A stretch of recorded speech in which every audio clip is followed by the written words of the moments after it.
Perdarahan otak merupakan perdarahan yang terjadi di dalam jaringan otak. Kondisi ini disebabkan oleh pecahnya pembuluh arteri di otak hingga menyebabkan perdarahan lokal di jaringan sekitarnya dan matinya sel-sel otak. Banyak orang yang mengalami perdarahan otak memiliki gejala mirip stroke, seperti mengalami kelemahan pada salah satu sisi tubuh, kesulitan berbicara, atau mati rasa. Perdarahan otak merupakan kondisi medis serius yang perlu mendapat pemeriksaan dan penanganan segera oleh dokter di rumah sakit. Jenis-jenis perdarahan otak umumnya, semua perdarahan yang terjadi di dalam otak disebut perdarahan otak. Tapi, berdasarkan lokasi terjadinya, perdarahan otak dibedakan menjadi beberapa jenis, di antaranya. Perdarahan subarachnoid, perdarahan yang terjadi pada jaringan otak di bawah selaput pelindung otak. Perdarahan otak tipe ini seringkali disebabkan oleh pecahnya pembuluh darah otak karena aneurisma, gangguan pembekuan darah, atau cedera kepala berat. Hematoma epidural dan subdural, penggumpalan darah yang terjadi di antara otak dan tengkorak kepala, bisa berada di atas atau di bawah selaput pelindung otak. Perdarahan intraserebral, perdarahan yang terjadi pada jaringan otak itu sendiri. Perdarahan otak jenis ini bisa menyebar hingga ke ruang ventrikel otak dan menyebabkan pembengkakan otak.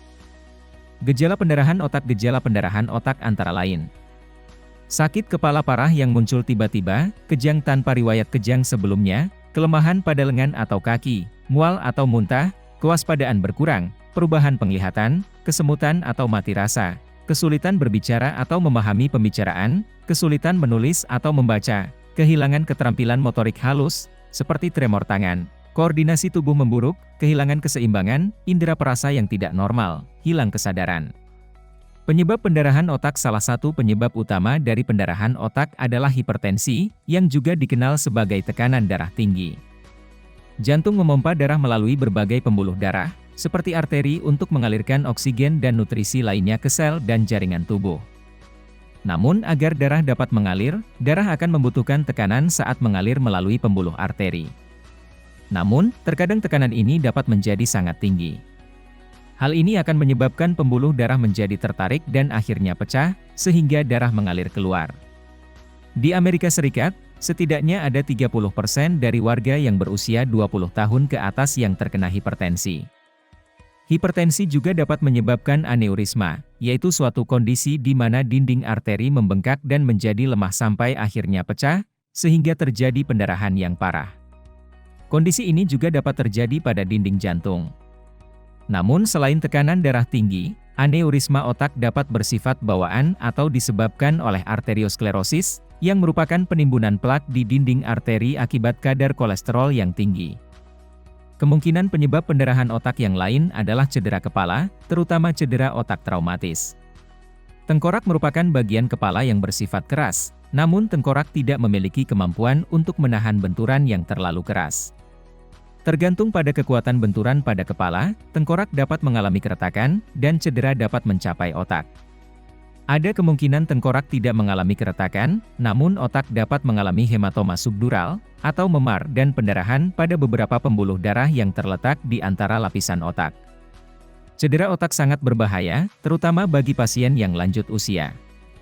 Luka ringan akibat terjatuh atau benturan pada kepala sudah dapat menyebabkan pendarahan. Kondisi lain yang dapat menyebabkan pendarahan otak namun jarang terjadi dan hanya terjadi pada kurang dari 1% warga Amerika Serikat. Kondisi ini ditandai dengan terikatnya pembuluh darah dan arteri di otak.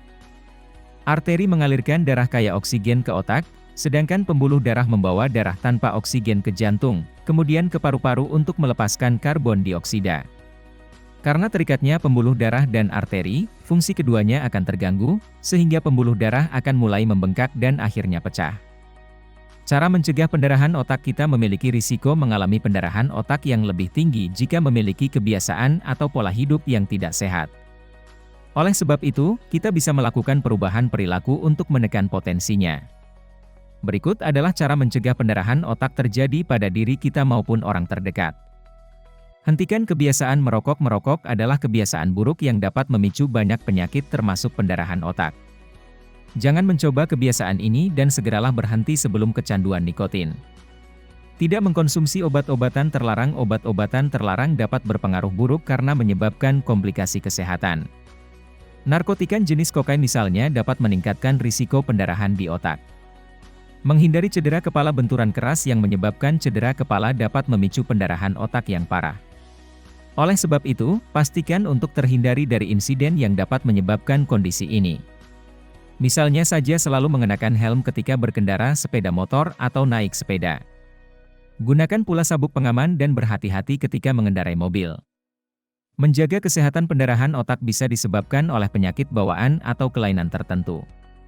Jika memiliki masalah kesehatan seperti aneurisma atau kelainan darah, segera lakukan pengobatan. Konsultasikan ke dokter cara menanganinya agar tidak memicu komplikasi di masa mendatang seperti pendarahan otak. Menjaga tekanan darah dikutip dari situs WebMD, penelitian membuktikan 80% pasien yang mengalami pendarahan otak memiliki riwayat darah tinggi. Oleh sebab itu, pastikan untuk selalu memantau tensi darah agar terhindar dari risiko tersebut. Kontrol tekanan darah kita dengan menjaga pola makan tetap sehat, rutin berolahraga dan jika diharuskan konsumsi obat-obatan tertentu.